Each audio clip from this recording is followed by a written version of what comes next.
What's up, everyone? Hey, my name's Prime. I'm back.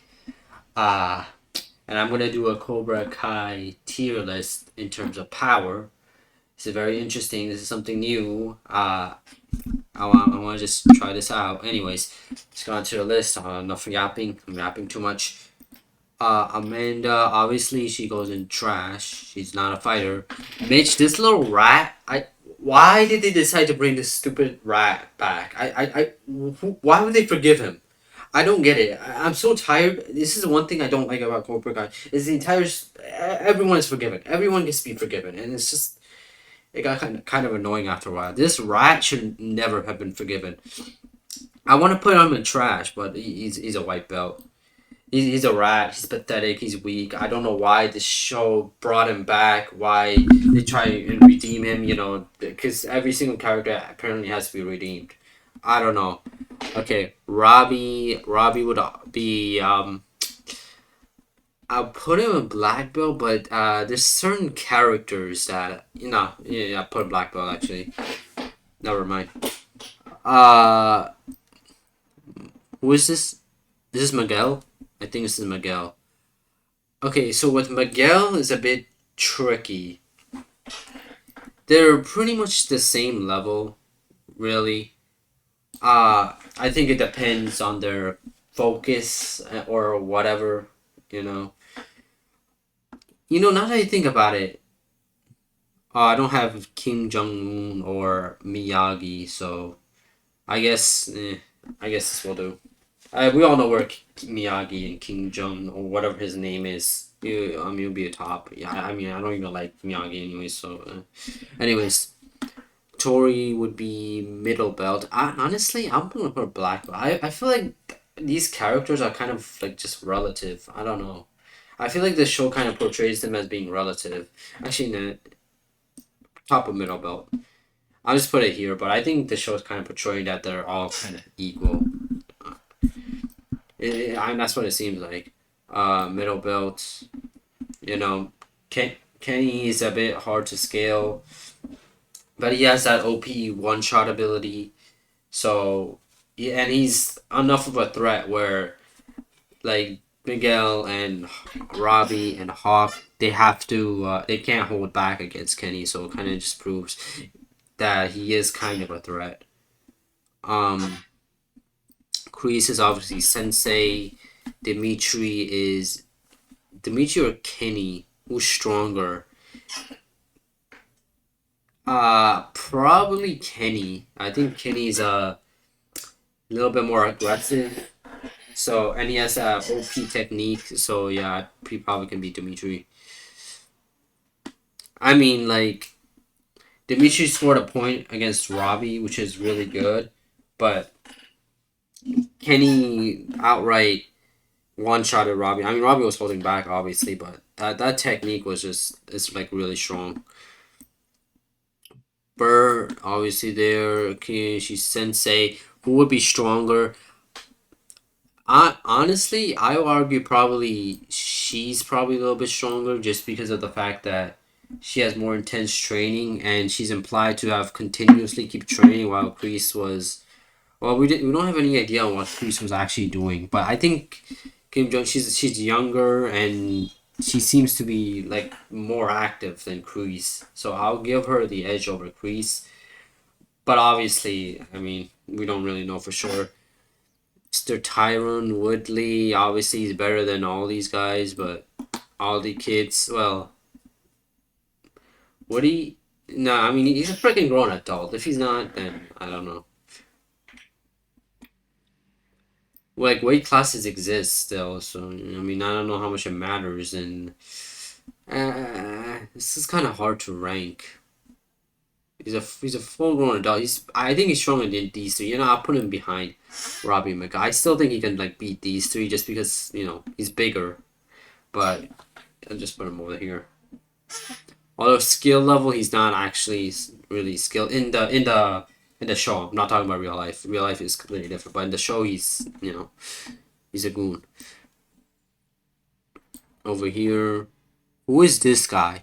I can't even tell. Kyler. He's over here.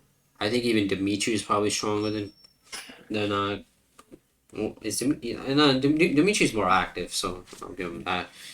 It's Anthony.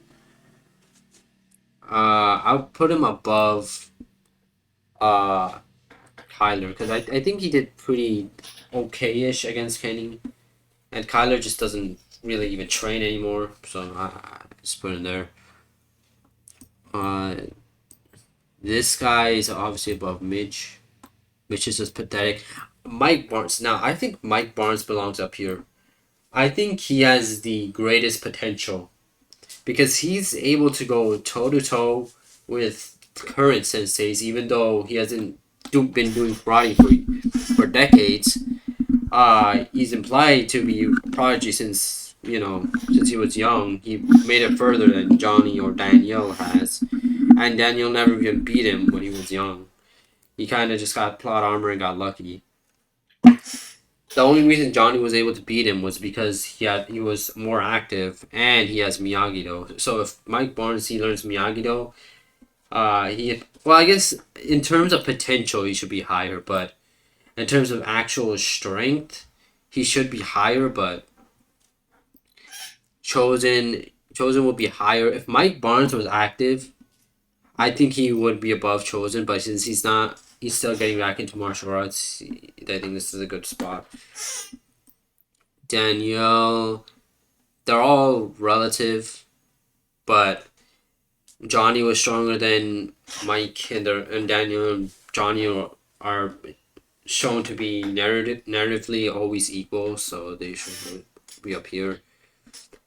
Chosen is more familiar with the technique, the paralyzing technique, even though they don't really use it anymore. I don't know why. Freaking Sam would be like, I'll be right here. To be honest with you, they shouldn't. They should. They're actually really close in strength. I mean, Tori did beat Sam, but I mean, Sam wasn't really taking it as seriously as Tori was, so there's that.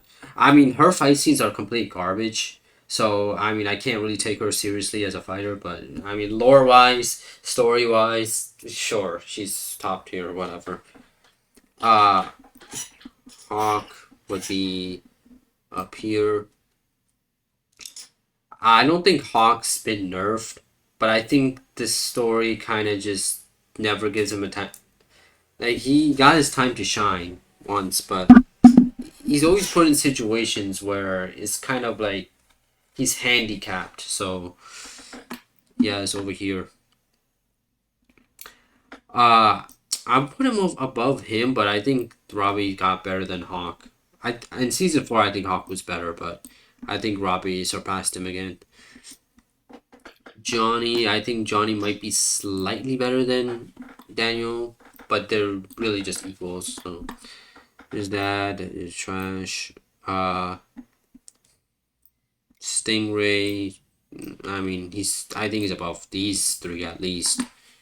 Devon. Don't even remember her. She did okay-ish against Demetria. Who did she do? Oh, Hawk. Yeah, she did decent against Hawk.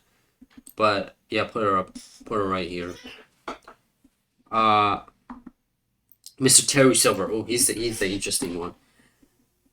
I want to rank these in their prime. Actually, now that I think about it, Kreese is not in his prime either, so maybe I should re-rank Kreese. Kreese in his prime, would he be above all of these guys? Uh, hmm. I don't know. It doesn't seem like old age really affects anybody in this show. But nah, Kreese is still probably weaker. Just because these three, or like these four, more so these three. These three are proficient in both styles, both Cobra Kai and Miyagi Do. He's only Cobra Kai, so he's not really flexible in terms of skills. So I put him below still, even in his prime. But Mr. Terry Silver is I think above these two in his prime. I mean, it's kind of hard to really say anything about their prime because they're younger, stronger, has more stamina, but they also would be less. Actually, you know what?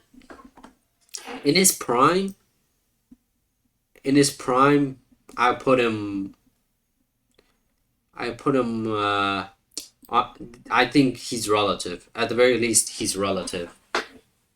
Because in his prime, he was actually practicing karate. He wasn't, because the one we saw in Cobra Kai, he was rusty. He was just getting back into karate, and he was still keeping up with these three. So in his prime, he should. I think he would be at least relative to these three.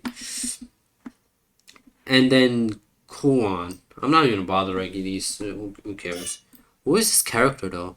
I don't even know who this character is. Kwon. Now, Mr. Kwon, I think has the greatest feat right now of the teenagers, where he defeated three karate people. Three karate. What did they practice again? I forgot. But these guys, they practiced karate since they were children. Contrary to, the other teenagers, they only just practiced it a couple of years ago. Kwon's been practicing it his entire life, and he's defeated people who practiced karate their entire life, which is a much better feat than these three have. So, and it's kind of hard to scale because these three, I mean, they've defeated karate people, obviously, but Kwon straight up defeated three people at the same time who might be relative to these three, or at least give them a challenge. I mean, I think so. And then he seems very flexible and agile. Can do like a 720 degree kick, which is very impressive.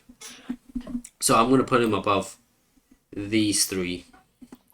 I could be wrong, but yeah, I think Kwon definitely has potential. Anyways, that's my list. See you guys next time.